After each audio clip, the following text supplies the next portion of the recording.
Yo Jean-Pierre. Konpa Tuesdays was lit. I couldn't believe I finally danced with my secret admirer. Sahudu. I had so much fun in class, I can't wait for Tuesday. Why are all the girls in class going crazy over a tall African man? I feel a little bit jealous. Don't worry man. You're my Haitian brother. I'll help you find a nice, caring and sexy African American girl. Can you get me a Latina too?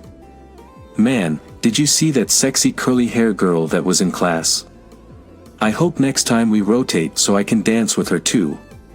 I saw her too dancing and smiling with that skinny guy. Jean-Pierre, this weekend I'm thinking of taking my secret admirer on a date to the museum. There's an African exhibit, I think she would love it.